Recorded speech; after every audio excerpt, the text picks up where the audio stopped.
KPI. Tapi kalau sudah KPI-nya masih sudah biru, sudah hijau itu ya nggak perlu lah. Tapi kalau misalnya, wah ini masih harus diamatin, ini kelihatan. Juni 2017, region 1, 1,3, region 2, 1,4. Nah ini angka-angka ini itu real time kita dapat. Jadi nggak perlu diotak-atik lagi, ya tinggal kita angka ini melesetnya jauh nggak. Nah, itu dari penjualan. Kalau dari produk juga sama. Jadi ini gedeannya ya, Nestle Professional ini bisa di breakdown sampai yang paling kecil, misalnya ke level SKU. Kita mau lihat per item, misalnya Denko berapa, Milo berapa, Nescafe berapa, itu bisa.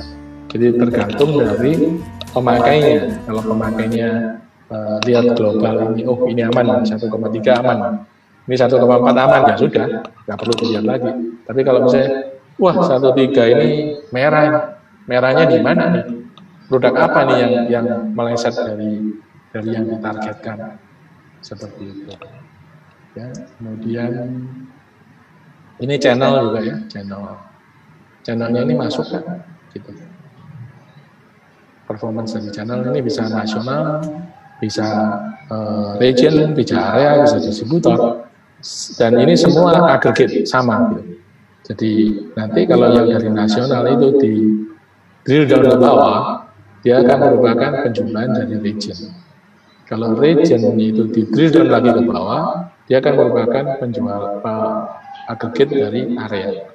Area di drill down bawah per distributor. Jadi semuanya udah nyambung. Gitu. Terus ini adalah distribusi, ya kan? Sebenarnya distributor itu kan memang ditunjuk, dibentuk untuk melakukan distribusi. Jadi dikasih barang, dikasih teritori, nah silakan bekerja di teritori itu. Nah, analytics ini membantu ya, supaya kita itu dengan mudah mengetahui benar nggak nih di channel-channel ini barang-barang ini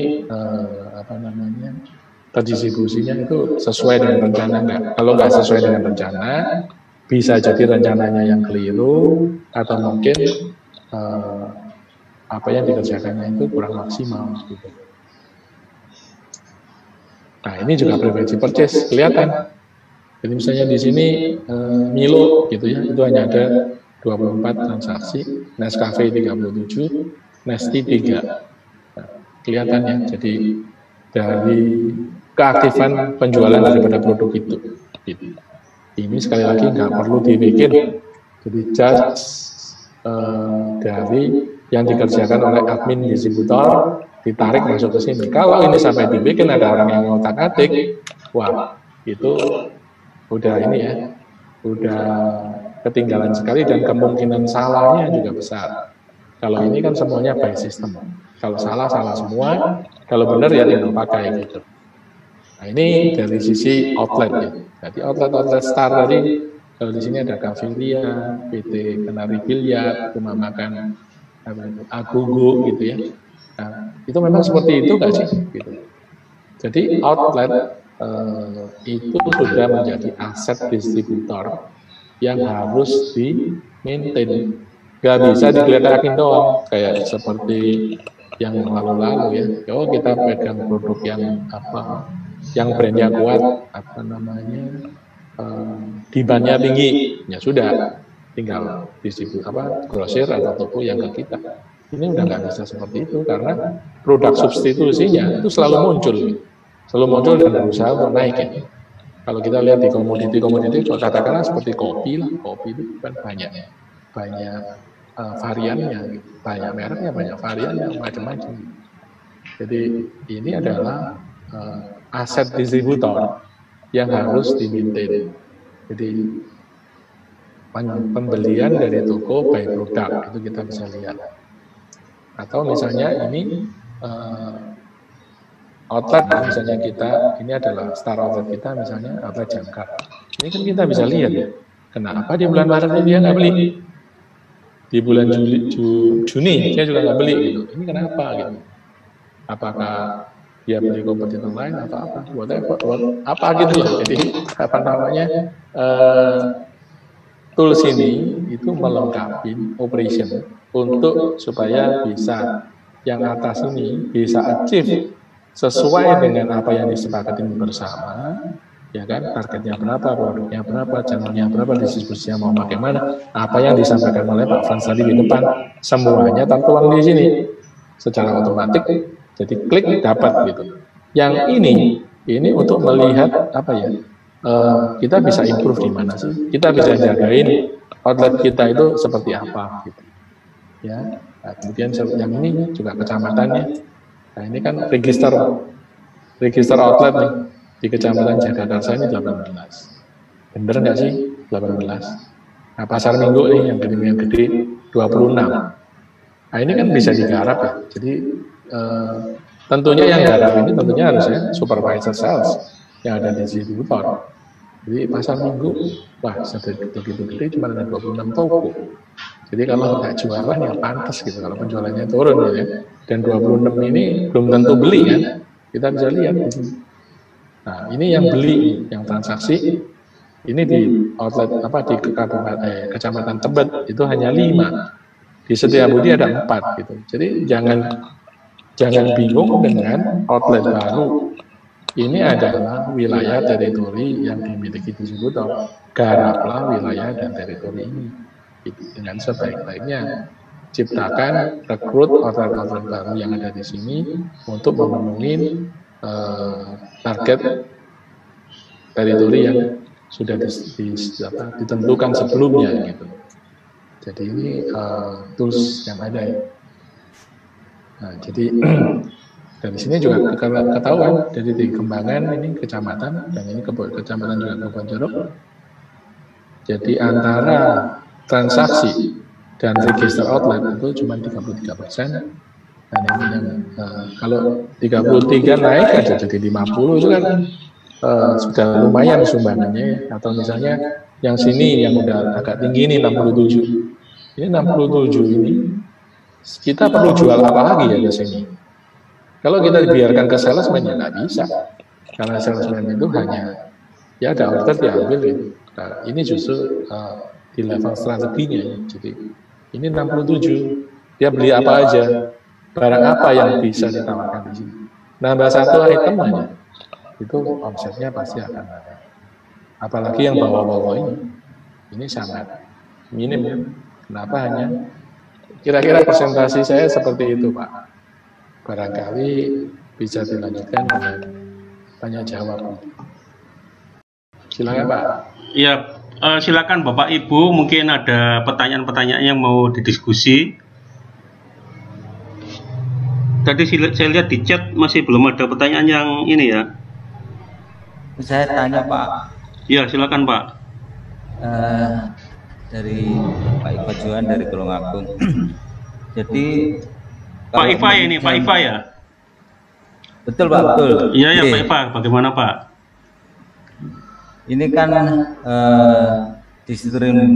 distribusi yang kita bicarakan ini seperti juga dilakukan oleh banyak jaringan distributor yang besar juga. Ini pertanyaannya, di era sekarang itu kan kayak model omni store. Jadi ada toko online dan juga ada toko offline. Artinya tadi itu apa yang disampaikan Pak Hadi itu juga sangat relevan. Kalau kita offline itu dengan jaringan ke retail brosur itu mungkin kita relatif bisa menjaga, tetapi ketika itu sudah masuk online itu sangat masalah harga, kemudian masalah distribusi, bahkan lintas wilayah itu kayaknya susah menjaga. Artinya ini bagaimana ya, artinya untuk mengontrol juga, menjaga. Dan itu tidak bisa menutup kemungkinan tadi yang disampaikan model-model online itu adalah model pragmatis. Mana yang menguntungkan bagi dia, mana yang jualannya laku ya saya ambil, saya beli. Tapi kalau nanti itu nggak ada orderan, nggak ada ya saya nggak akan ambil, nggak beli.